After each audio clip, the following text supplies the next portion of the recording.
restroom and the lavatory. It's on the right side as you face the front.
This is where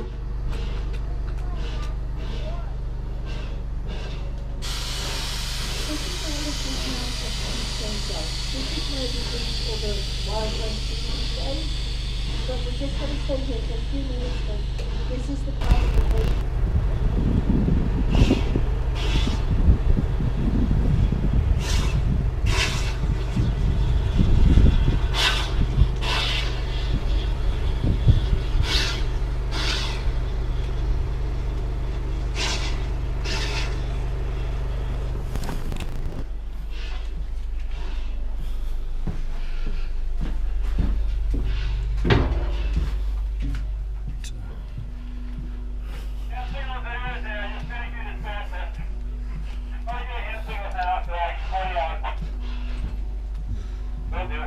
Now, break 40 out.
So I want you to look out on the left.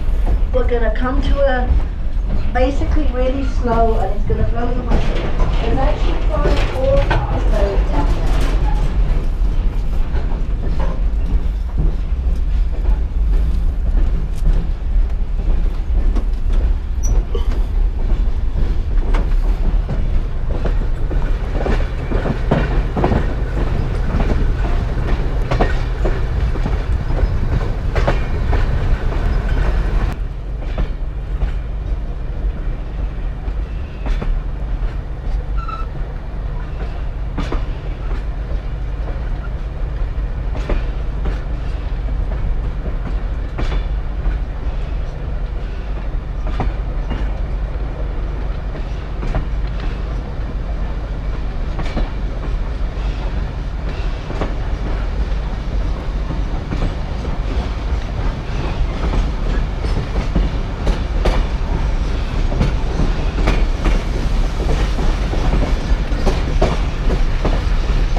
if you look out to the left of the train, what you just heard is called a blow down. Basically, they're getting rid of all the sediment that we've they're doing that 3 times.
access to the bunk room.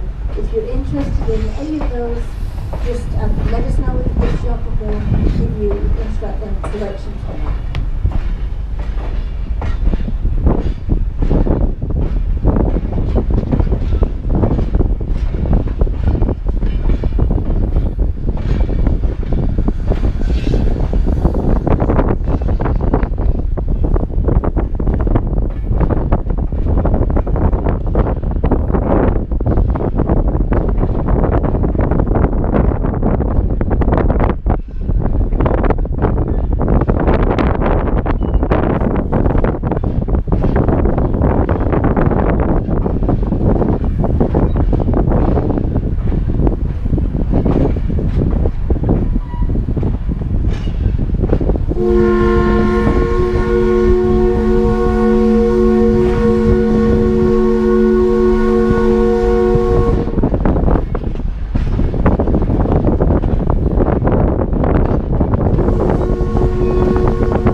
Mm, This building here, as you can Sure see on the is. left, is the RIP building, repair in progress, or restoration in progress.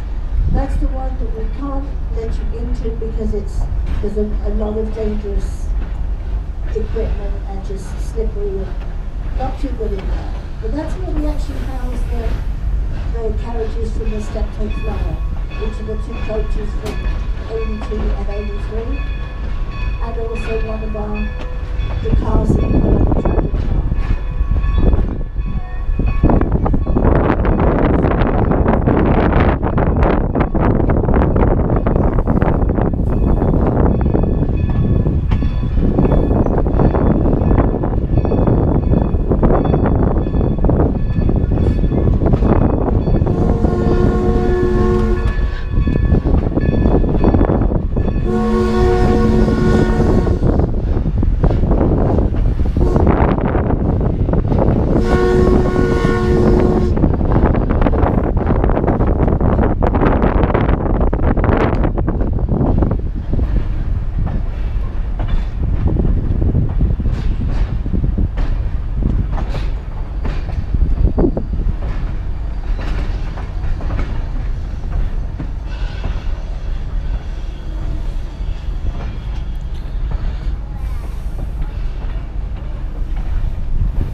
the park.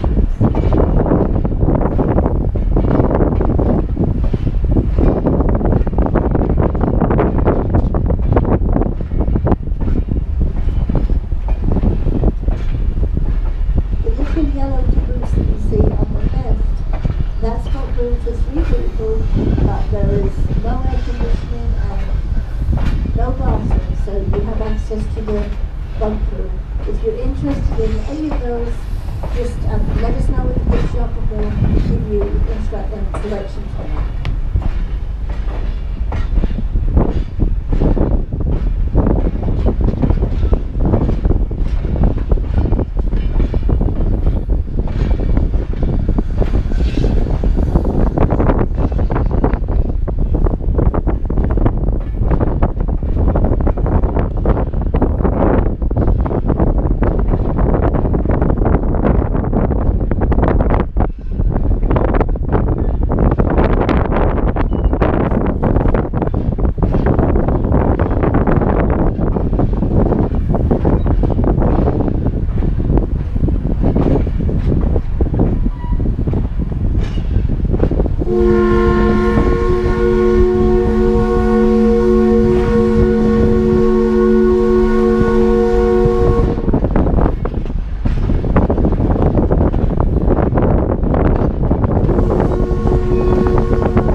Sure is. Is the RA building repair in progress or restoration in progress.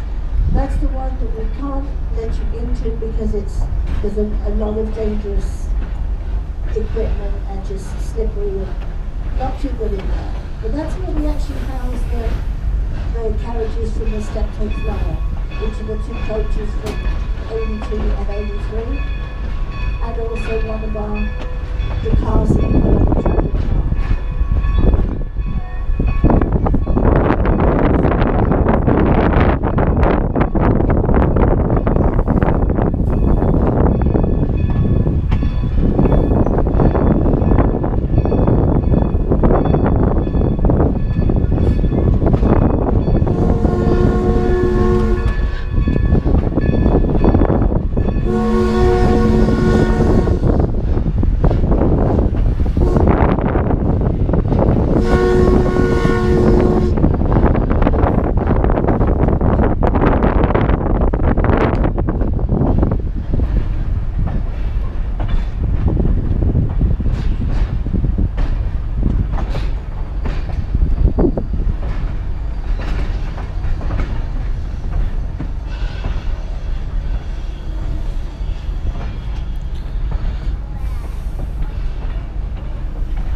track and park.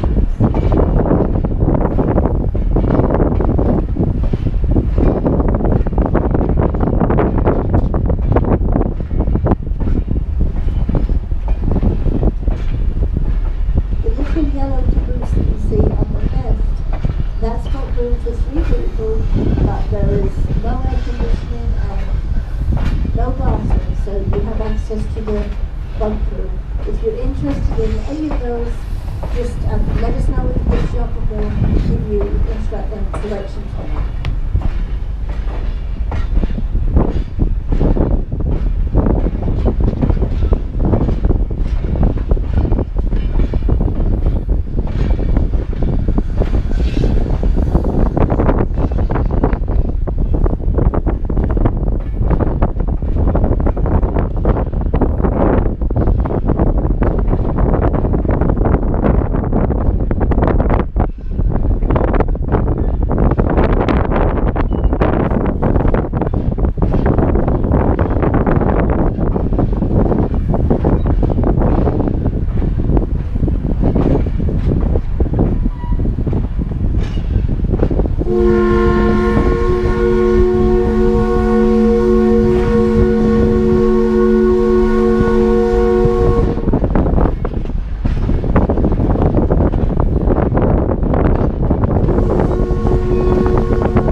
restoration in progress. That's the one that we can't let you into because there's a lot of dangerous equipment and just slippery and not too good in there. But that's where we actually house the carriages from the Steptoe Flyer, which are the two coaches from 82 and 83, and also one of the cars that we put on the track and park.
The 108 and 109 kept her number. 109 has been here ever since. When the mine shut down in '78, Kennecott elected to keep her and 105 here as helpers to the 401 because they were still bringing in copper ore from their other properties to McGillicuddy Smelter, which is why she and 105 still remain here.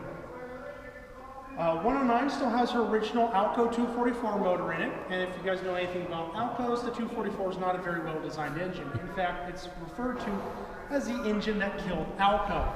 It was a home-built design, and it had several issues, one of which is the cylinder liner sit in a water jacket. You get really bad electrolysis and they're prone to cracking. So keeping this one, the 105 going, is a lot of work because Alco quit making the 244 by the mid-50s. Getting parts for these is not impossible, but you can do it. For example, 2014, 109 developed a crack in one of her cylinder liners. It was pulled out, replaced with another one, and another cylinder liner cracked. She was pulled out of service at that time. 2016, we found a stash of brand new, original stock Alco 244 liners and did a process of replacing all 12 in this locomotive. And on January 2017, this locomotive returned to service after 4 years, 3 or 4 years out of service. Trust me, it was quite something because we did in the middle of the winter, had all the windows closed, and she was sitting back here. It was a bit fun. But she's now one of our regular diesel locomotives back in service. Several of us love to run the Alcos. Some prefer this engine, some prefer 105. But we do like using her because she is original to the railroad. Of course, the one you all noticed back here in very many cases is locomotive 81. Now, we all think of steam engines as being quite old, but here in Nevada Northern, she's a relative newcomer. At 1917, she is our youngest steam locomotive here. She was bought brand new by the Nevada Northern from Baldwin, specifically to haul the long freight trains here in East Ely that get Workhurst and McGill all the way 140 miles north of here to the interchange at Coburg, which is the Southern Pacific. About 20 miles south of that was the interchange with the Western Pacific. She's a 280 Ranger and has 52-inch drivers, so she's designed for pulling power, not speed. Same with 93, which we'll see in a minute. She has smaller drivers. Compare that to locomotive 40, which has 69-inch drivers. She can go very fast, but can't pull as many cars. She's also interesting in that while locomotive 40 and 93, our other two steam locomotives, are older, they were not delivered new with piston valves and superheating. This engine, being 1917, had that brand new from the factory. One notable thing was in 1939, union laws with the Brotherhood of Locomotive Firemen changed. They had a rule that if you pulled so many tonnage, so many miles, you were required to have a stoker on the locomotive, essentially an auger that fed coal to a table and steam jets blowed around. In 1939, the laws changed, and locomotive 81 had to qualify with that new ruling. They swapped tenders with 95. They put 81's original tender behind 95 with the coal pusher, put 95's behind 81, and installed a stoker. They also built a wooden extension to the coaling tower to handle that smaller coal. And she remained like this until 1959, when she was finally pulled out of service. From 1952 to 1959, she was simply in backup service. In 1954, the Nevada Northern fully dieselized by purchasing one locomotive. It's the only SD7 to ever be purchased new by a short line, number 401. And by the way, she still exists in Delta, Utah. We're working on getting her back. At that time, we were figuring out what to do with her and her other steam locomotive that they'd kept in reserve 93, decided to donate it to the White Pine Public Museum. Locomotive 401, the shop crews cleaned them up, gave them a new coat of paint. Then locomotive 401 took them down right next to Altman, and they became the basis for the new White Pine Public Museum. And until 1990, those two locomotives sat there right next to Altman Street. In 1990, the foundation traded at Cherry Creek Depot. Literally had to truck it down 60 miles and trade for both 93 and 81. 93 was restored to service in 93, and the plan was to restore 81 as soon as the funds were made available. However, in 1995, a freight car got loose up at Keystone and slammed into locomotive 93 just above Renaissance Village on her way up the hill, causing massive damage. It was then decided to use the money to restore 93 and to make her compliant with the now new FRA regulations. She was returned to service in early 2001, and then the money was spent to bring 40 back up to specs, and she returned to service in 2005. Now about 2007, 2008, what started happening? The Great Recession. So the plan was to rebuild 81. The Great Recession meant no, you don't simply have the money. And there were a few other things that happened that prevented this. Finally, in 2014, the decision was made that we are going to start fundraising for this engine and restore her. She was moved from her home in the back of the engine house to the RIP. 2 years later, in 2016, we started disassembling. However, by the end of 2016, we had to turn our focus to 93 because her 15-year boiler ticket had expired. We finished her January of this year, so we're back to work on 81. Hey, buddy. So this is Dirt. He's the resident cat here at the engine house. There used to be a couple others, in fact, one of his daughters. But he's the only one left. He's about 10 years old, so he's an old man. And he's actually fairly friendly. But I would like to remind you that you are in his home. And if he decides that he's not having it, decides to leave, please don't chase him. Please don't pick him up. Just enjoy him. So he will be following on the tour. For those of you who are allergic to cats, I'm sorry. He really likes to single you out. As you can see, the problem right now, she hasn't run since 1959, and she's been outside from 1960 to 1990.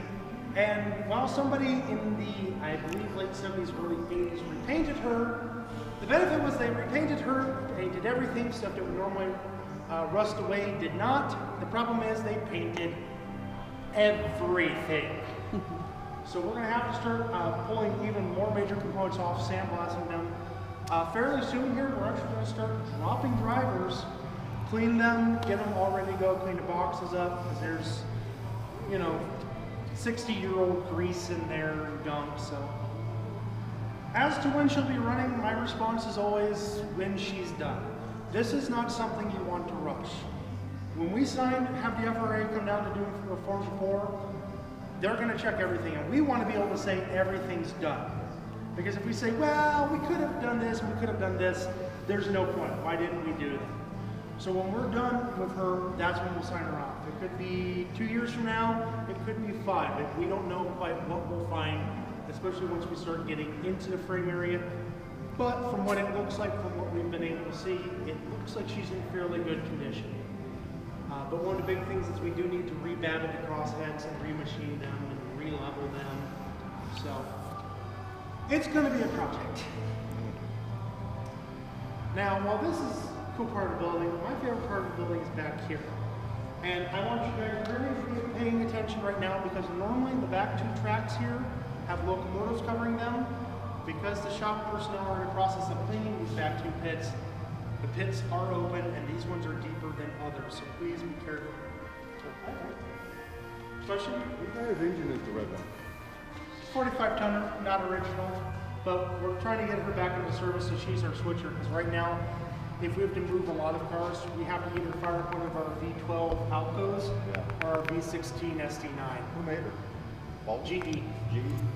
And we've got one 25 tonner outside that's also GE.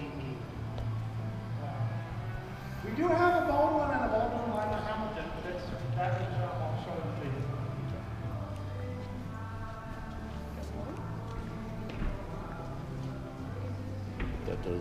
That records his voice too, right?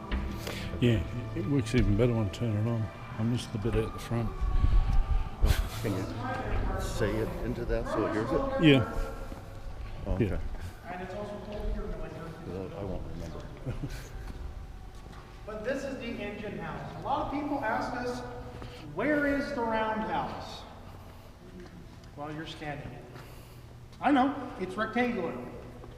It's not semicircular, and there's no turntable out front. Roundhouse just was the generic term for where they were working on the locomotives, and they were housed. A lot of the official documents say roundhouse around here. We just simply call it an engine house because most people expect that semicircular building with a turntable. This railroad always had the land out here, so this railroad never had a turntable. There's a Y here, there was a couple Ys in McGill, and the Copper Flat Yard itself was a Y. So that was how they turned the engines around. These backtracks here were more for general maintenance because the steam engine always needs maintenance. And if you notice, the machine shop has one long track that has 2 bays and one short track that can hold about a tender. So if you needed to do other work or simply drop an axle so you could change out bearings, you might already have an engine in the machine shop over the drop pit. And that's what that big opening is for. There's a wheel jack that can roll over these 2 pits.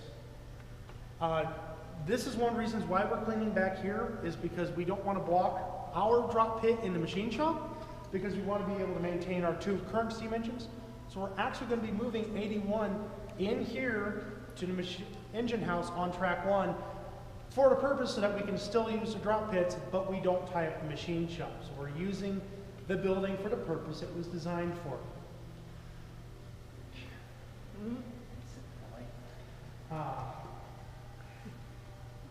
And we're pretty sure because track 1 does not connect to the rest of these tracks, track 1 was always a maintenance track. It was just so they had more maintenance area. The front tracks would be the live locomotives would be. Normally, this is 40 stalls, and normally 93s here. We're going to be using 40 until after Labor Day, so we've moved 93 over track temporarily. Also, so we can move the rotary back. Now, this is a pretty interesting beast, and normally it's a little bit harder to see because she's tucked in the back. In 1905, 1906, when the railroad was under construction heading down to Ely, they encountered the worst storm in memory. Track building didn't just slow, it came to a complete stop. So in 1907, obviously during the next winter, they had a bad winter as well, winter of 1906. They decided that they were going to make sure that from then on, they would always be able to keep the line open in the winter. So they bought from the American Locomotive Company's Cookworks rotary beam. And it did come with a larger tender. And so this engine, all it does is plow snow. You can't use this assembly for anything else. Underneath that wooden body is a big old steam boiler. All it does is run a pair of cylinders underneath those 3 hatches that run an axle under that big hatch that runs this plow. It is not self-propelled. That's why we call it an engine, not a locomotive.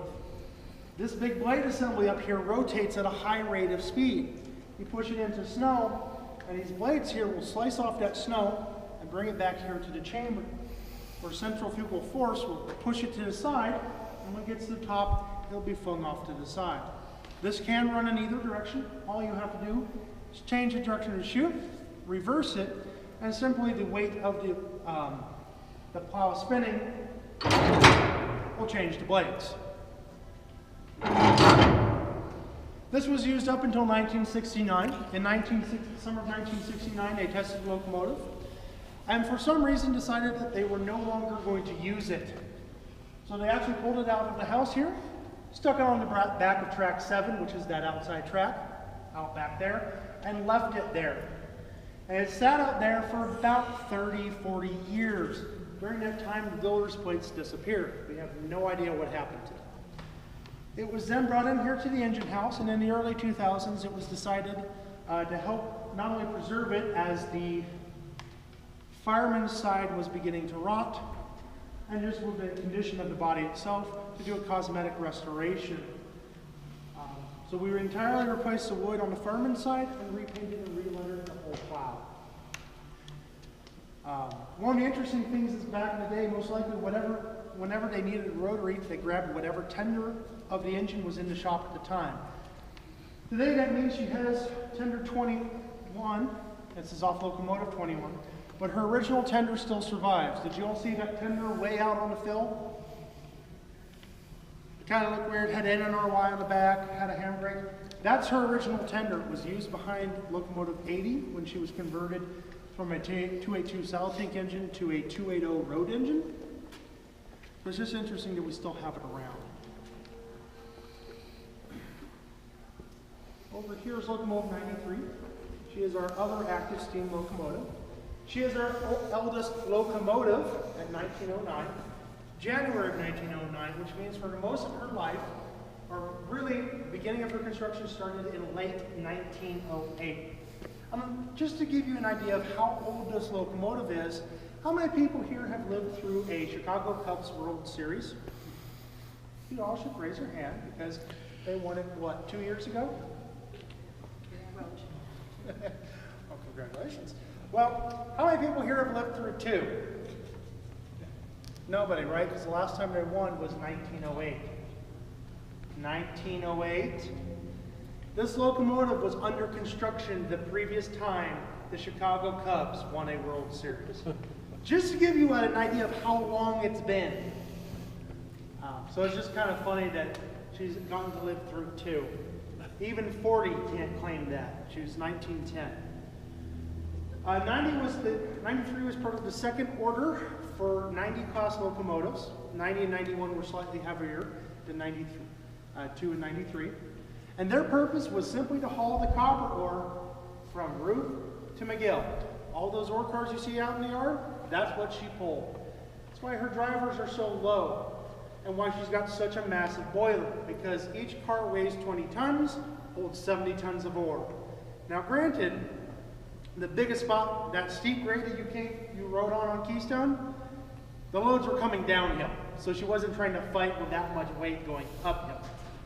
But it is about a 0.4 to 0.7% continuous grade out in the valley to get up above McGill so that the ore could go through the concentrator. So again, all that weight this engine needed to be pulling. She outputs about 42,000 pounds of tractive effort. She's a big old engine. Might notice she says KCC. Originally bought in 1908 by the Nevada Northern. She and the other 90 class were sold to the Nevada Consolidated Copper Company in 1920. Nevada Con ran the mine and had a half interest in the smelter. And so it said NCC Co. on the cap. And if you've been here prior to January, really February, it would have said NCC Co. In 1933, Kennecott Copper bought Nevada Con, both for Guggenheim Properties. At the time, all Kennecott did was change it from Nevada Consolidated Copper Company to Copper Corporation. Several of the engines got NCC Corp. I don't believe 93 did. But in 1944, Kennecott fully took over operations here at Nevada Northern, and so the cab said KCC. When we finished with her restoration, we painted the tender and the cabs, and we decided, since the engine had had NCC Co. for about 10 years now, we'll put her into a different lettering to honor her Kennecott heritage. Like I said, she was retained to help out with 81 on the helpers. And that's one of the interesting things. If you see that tender behind her, that's not her original tender. It's actually a Baldwin tender from 1917. That tender behind 93 is 81's original tender. Yeah, it survived. And we've kicked around the idea of putting it back behind 81. We'd have to convert 95's old tender back down to a Wrangler tender, which we're going to do anyways. We're taking the stoker off. But it'd be interesting to put the original tender behind 81 so that we have the engine as it was prior to 1939. Like I said, she just came out of a 15-year overhaul, which means we had to take all of that you see on the boiler off, steam dome lid off, sand dome, the bell, all that boiler jacketing, the insulation, the running boards, all the piping. We had to take the air pumps off the front so we could take the smoke box off so we could get to the front end. It's a major process. And in 2020, we're going to have to do the same process to Ford. Not only that, if you see over here our diesel locomotives. How long do you think it'd take me to get one of those diesel locomotives out of the house? Ready to go for the day? How long is a while? Oh God, no, nowhere near that. 10 minutes. Oh, not that long. I'd say 20. 20 minutes. But that's to me to do a walk around the engine, make sure everything's good, hop up onto the frame of the engine, start checking oil levels in the engine, so the engine oil, compressor oil, my coolant levels, all that kind of thing. Get into the cab, throw switches, start it up, get it out the door, do an air brake test, and I'm good to go. Oh yeah, there's a deer out there. There's a lot of the deer here in town have gotten smart. They know to stay in town because then they don't get hunted. I'm dead serious. And if I really push it, say we got to get 204 from here over to the engine, the machine shop for doing a 92-day and 310s elsewhere, 5 minutes, just to do a quick check, start it up out the door and bring it over. How long does it take a steam engine from a cold start to get ready?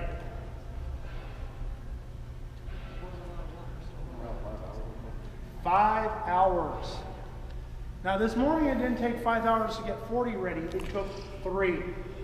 Our crews are supposed to be here 3 hours prior to departure. 3 hours. Now we do say diesel hours 2 hours before, but again, 20 minutes to get ready, whereas about an hour and a half, 2 hours to get ready. We're starting to see a difference. Diesel locomotives. Diesel is what, over $3 right now? 204's tanks holds 1,600 gallons. Now we don't fill her full that often. Usually we've got about 800 gallons in her, and we fill maybe 500 at a time. Okay, so 500 times 310, it's a lot of money, right? But we don't do that every day. We do it maybe once a month.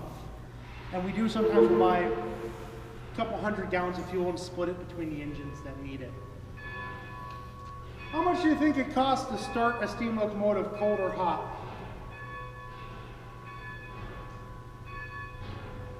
$2,000. Doesn't matter if it's starting from a cold start like 93, or like this morning where 40 was banked. It costs $2,000.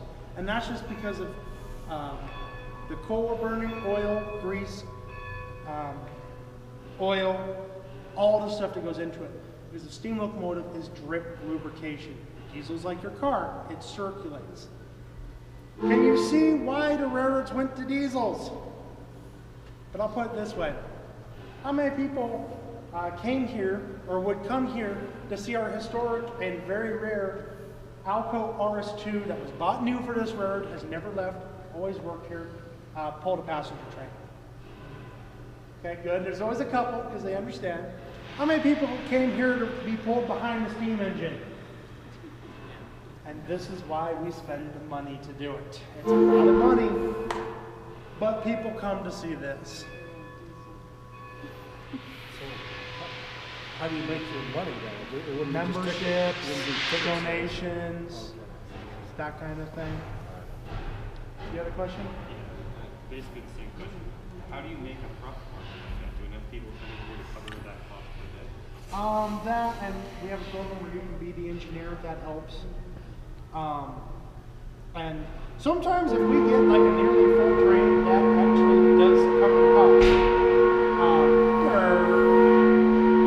But yeah, that's a lot of it. I will point out one last thing if you want to go around. Wrecking Crane A behind you is our oldest piece of operable machinery. She is also 1907, built new by the Industrial Works Company, Ford, Nevada, Illinois. The 100-ton crane being at a 17-foot radius. This crane can lift 100 tons.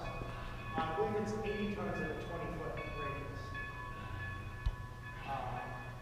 One of the interesting things is she was borrowed once by Western Pacific and then leased for about a year by Western Pacific. It's why she now has roller bearings under her frame. Those are not original, they were plain bearings originally. Now, how many people would like to see this thing run? Make plans to come back Labor Day on Sunday. Labor Day weekend on Sunday. We will pull this thing out, light it off, get it all set up, and we will be giving demonstrations. Yes, she is in service. Have we ever had to use her for an actual purpose? Yeah. Not very often, but when you need a crane, you need a crane. In fact, if you've used the restroom building next to the depot, you have this crane to thank for it, because it was originally a boiler building supplying heat to not only the depot, the transportation building, the garages, and the two houses across the street. Those were the general manager and assistant general manager's houses. It was about 4 inches too short to be an ADA restroom. So the fastest way to fix this was to put on another course of brick. How do you do that? Lift the roof off of it.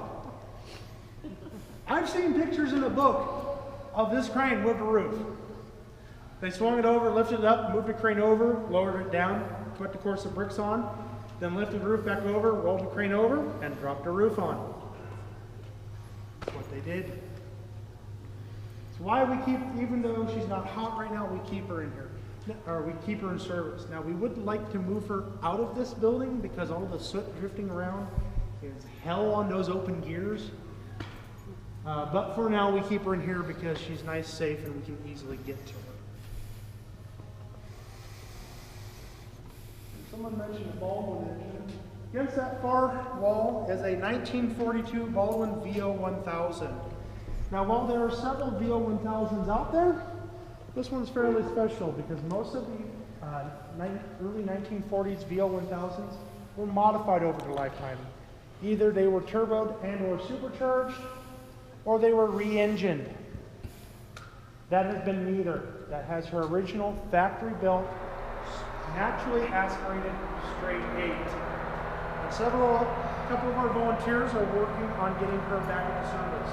The more they look at her, because she was the main switcher for the guild, the more they start inspecting stuff, the more they start looking at stuff, the more they go, man, guys in the guild put her away right.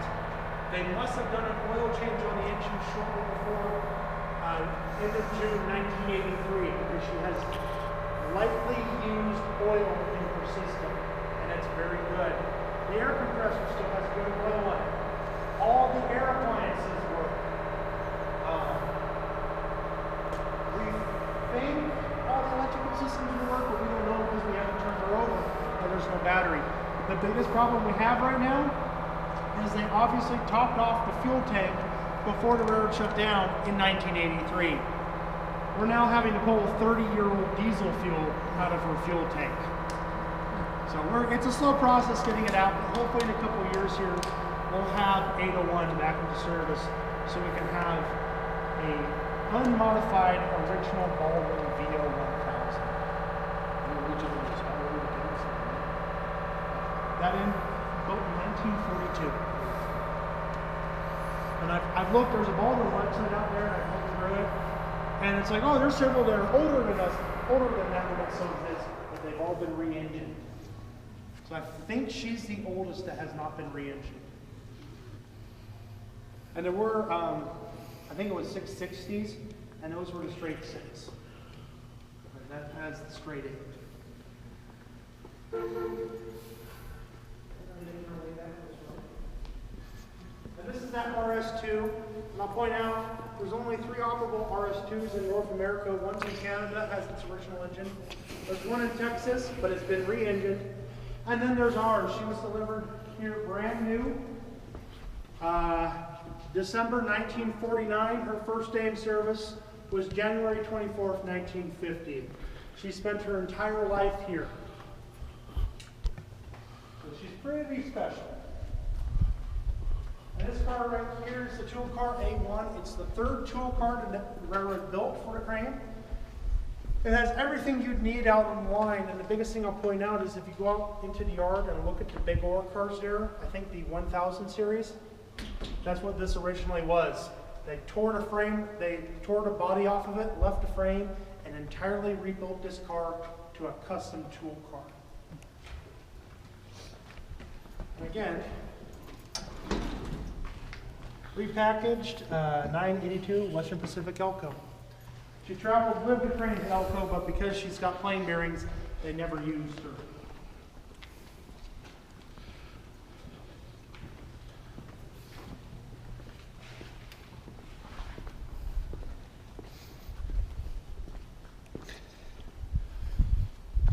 This is the old boiler shop. This is where repairs to the boilers were made.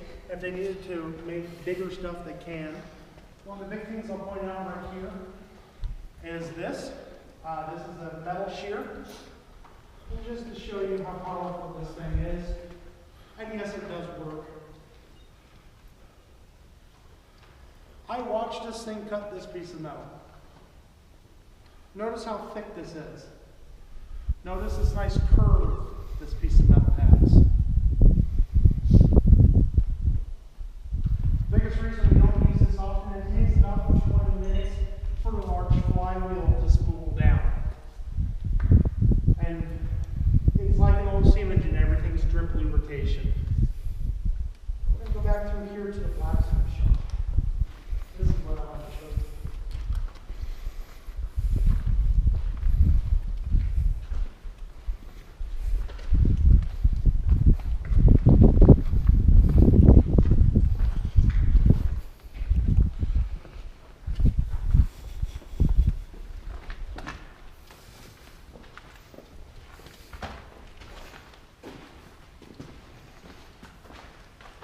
Partially what makes the Nevada Northern so special.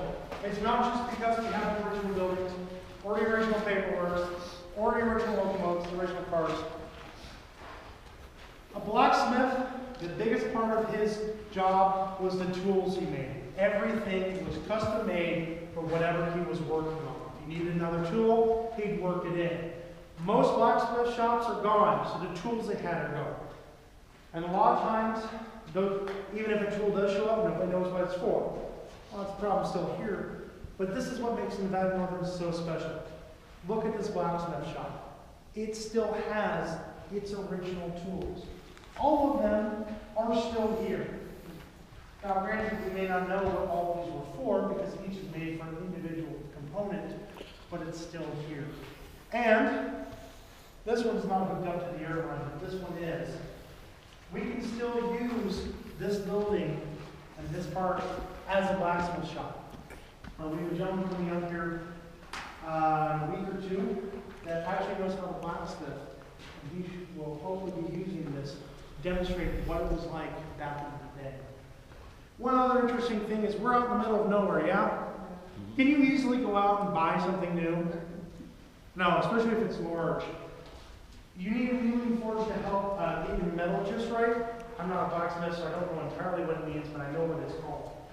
The shop back here obviously needed a new annealing forge. Rather than go to the expense of ordering a new one or having it custom made, the Rarick simply made their own. What do you notice about this forge?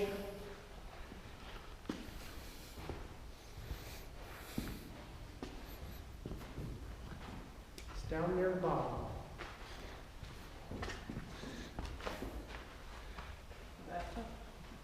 Yeah, see all the little holes? Doesn't it look a bit like a tube sheet on a steam locomotive? Well, the forge itself actually extends out the back of the building. And if you were to go out back there, you can see the back of the forge. And if you walk to the back of it, there's an oval hatch in the back. This is a firebox. At some point in the Rarick's life, they needed to replace the firebox. So they pulled it out. Rather than throw it away, they turned it into something useful. The only reason this has survived. Which is kind of interesting to know how they kept things going. You can even see the rivets on the side. They changed at some point where they cut it away. But again, it's really interesting if you go out back and you can see that oval hole because you immediately realize what this is. This is the front of the firebox and the back is out back.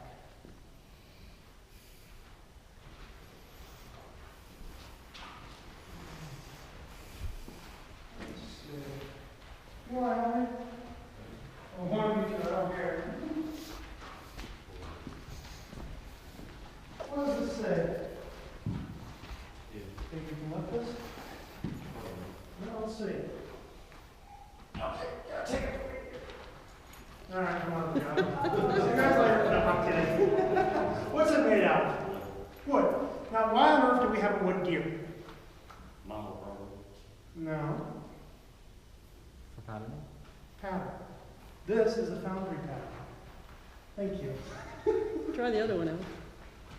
They're all made out of wood. A lot of people look up there and go, isn't that unsafe having those big metal wheels up there hanging by such a small cable? They're not metal. They're wood. This is even how the big drivers on the steam locomotives are made. A wooden pattern like this is put into sand. The sand's packed around, pulled out, and then liquid metal is poured in. All of these wheels and gears and frames that you see here are all from the smelter in McGill. This is how they kept everything going. When the smelter shut down in 1983, Kennecott put these all out on the fence line and said, come take them, they're yours. One gentleman took all of these and put them in his root cellar. Because a couple of years ago, he wanted to sell his house, so of course he needed to get rid of them. He contacted us. Said, hey, do you want the old foundry patterns from McGill? What do you think our answer was? Yes. Are they Nevada Northern? No.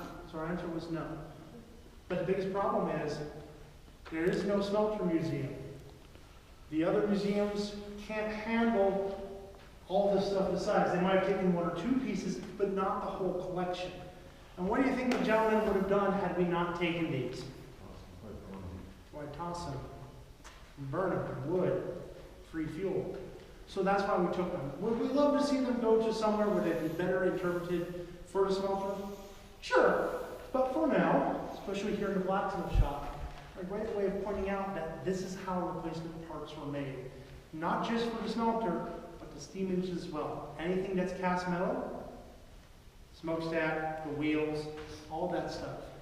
We've even got spare replacement pilot truck wheels for 40 out there.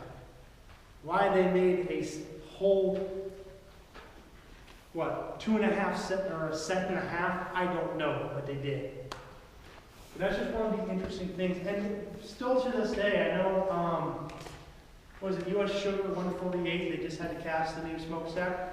Same process. The Festinal Railway in Wales had to make a new cylinder saddle for their large England. Pattern is, I think, 155 years old at this point. And they pulled it out of storage to make that new cylinder saddle. This stuff is still used all the time.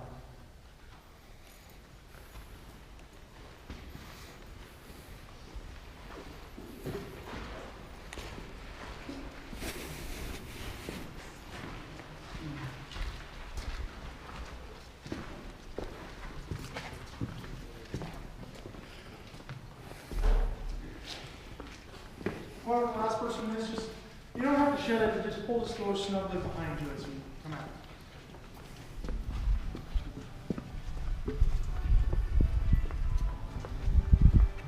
Just a big loop, that's all it is.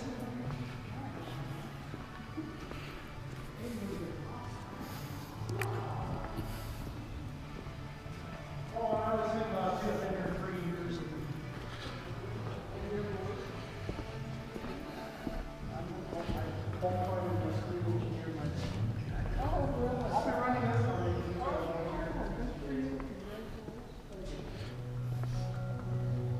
Yeah, I'm one of the engineers, and I do just about a little bit of everything. Sometimes I'm down here helping the shop. Occasionally I'll go out on track.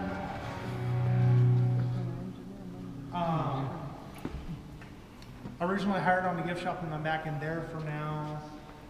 Earlier today I was helping one of my coworkers with the sound system. We're still fighting with it, so. All right, so again, so I'm just gonna finish up here, but I got a few more things to talk about. Notice this lathe here. What's the big thing you notice about this lathe? Yeah, everything is like that in here, but it's not when I'm.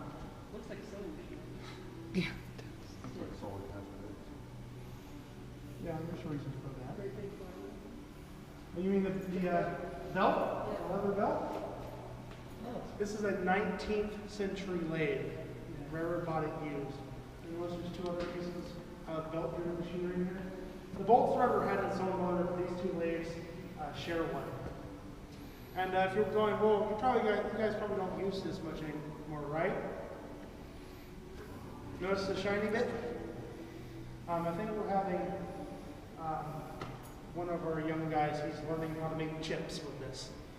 And that's one of our, he's a contractor for us. He actually used to work up at Copper Flat as a machinist. He said that was how you learned it. So what do you want me to do? Make chips. That way you learn how all of this stuff works. So 19th century lathe, yes? What used to be in there was this. Does anyone know what this material is?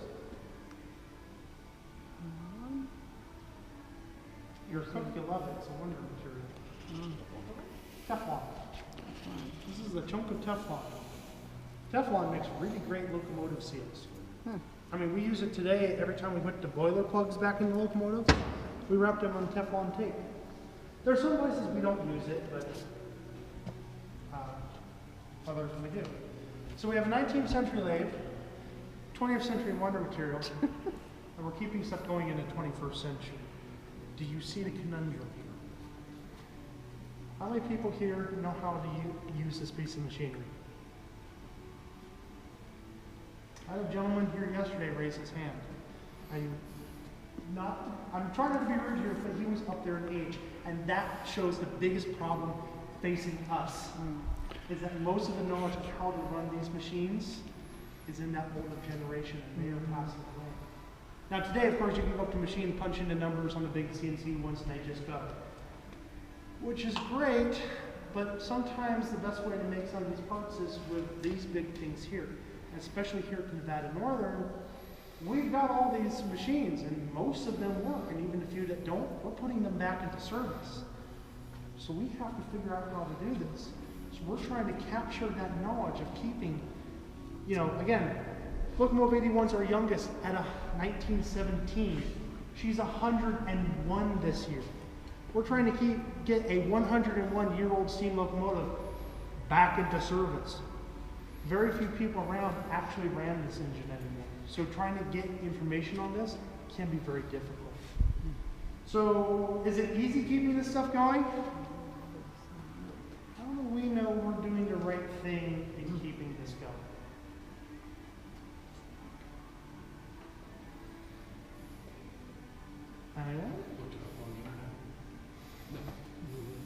You're all here, aren't you? No, you mean, why is it worth doing? Yeah, why is it worth? How do we know that we're doing the right thing by preserving all this?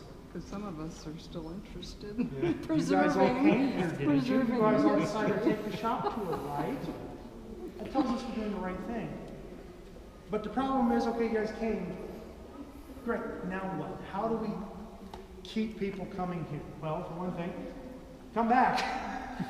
We've got a lot of specialty trains, a lot of other stuff. If you guys like taking photographs of trains, we've got the winter photo shoot. We ditched the new equipment to bring out the historic stuff, including stuff we only bring out twice a year. And we go up the north part of the line, which we don't take steam engines out in the summer. How many people here would love to have their hand at the throttle of a steam engine? We've got a program for that, be the engineer. And if you don't want to do a steam, you want to do diesel, that's fine, you can do it in the diesel as well. We have people that come out, they're not interested in the steam, all they want to drive is the diesel. And some of them really want to drive the Alcos, others don't even care about the Alcos, they want the EMV. And when I say your hand at the throttle, I don't mean, well, you're just going to be riding along. We take you out onto the film, then we get out of the seat. You sit down in the engineer seat, we teach you how to start it, how to stop it, and then you take it up the hill. At Keystone, we take it around the Y just because it has spring switches, but once we're done, we get back out of the seat, you get back in the seat, and I guarantee you, you will have a better appreciation for gravity by the time you get back to East Ely. Trust me, it's even more fun with train cars. And I'm a qualified engineer. But once you know what you're doing, it's actually easy. It's like driving a car. The first few times, it's really difficult. Now, if you say, well, I'd love to drive the train on the regular excursion. Well, our train crew today was entirely volunteer. Dave, our engineer, comes up from the Los Angeles area. Our fireman, Con, is from Wyoming. Our student fireman, San Francisco. We've had a guy out here from Rhode Island who spent a month volunteering as a brakeman. And if you like machine work, hey, we've got a lot of stuff to maintain, especially if you know how to work this stuff. The shop wants to make sure you know what you're doing. It won't damage the stuff for you, but we're always looking for stuff here. Want to go help with track? The track guys would love you. We don't have very many people on track. Or if you want to help push paperwork, you would not believe how much paperwork a railroad museum goes through. Joan, our curator, would love you. You can also become a member. Members get updates. You do get discounts on train tickets and a discount in the gift shop. We have started putting ghost tracks back out. I think there's a new one coming soon, just because of what I've seen. But it just gives you a little bit of update of what's going on at the railroad, what we're planning on. The biggest thing you can do to help us, take photos, post them, share them with your friends, tell them how great it was coming out here, and that they should brave the 4-hour journey across the desert from either Salt Lake or Vegas, or if you're driving Twin Falls, or the 5-hour drive from Carson City, Reno. How about Arizona? Yeah, that's a 15-hour drive. Trust me, that's where I'm from originally. Because we're out in the middle of nowhere, and it's very easy for people just to pass us by. So get more people coming out, get them interested in this stuff. Because if not, it's not going to be around, and I'm going to have to go get a real job. I'm one of the staff members, so I get to say that. But seriously, on behalf of the staff, volunteers, and house supervisors, I don't know where Where do you go? Yes, I'm referring to the cat. If you wonder who the boss is in this building, it's dirt. But on behalf of everybody, I really thank you for coming out here today, and we hope to see you back real soon. Thank you. Thank you. Thank you very much. Thank you. Thank you. Thank you.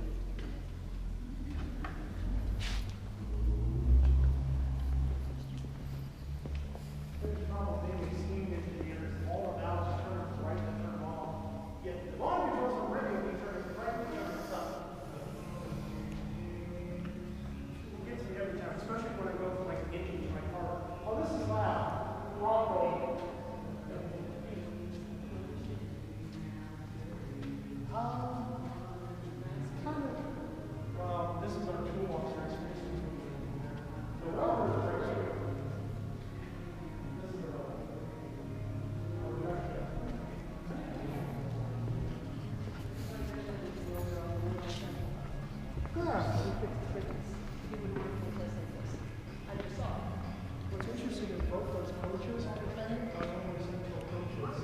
They are trailer cars on the electric river. Yeah, and we've actually found, like today, we were putting out a little painting, we found an Illinois Central ticket stub, 69. I'm not kidding you. So, but yeah, those two coaches are originally from the Illinois Central. So, yeah, I don't know how old it is, but it works. Is that because he started on the railroad as boy defense? Yes. And by 1930, he was a welder.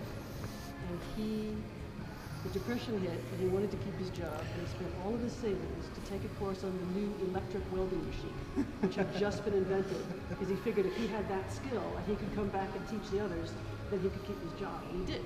And I wonder if this was something like it.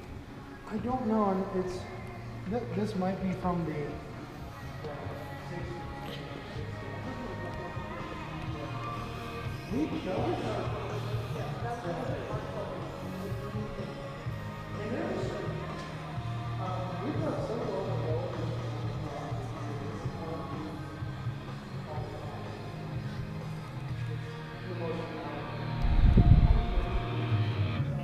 Oh yeah, there's more of that stuff elsewhere, but that's where we stick a lot of this stuff. He retired before I was old enough to walk, so I never saw him. I don't like him to take a baby anymore. There's a story I love. If he was in the shop, then he would have worked on steam locomotives at first. And depending on where he was too, he might have worked on those two cars. The museum before the ride. Yeah.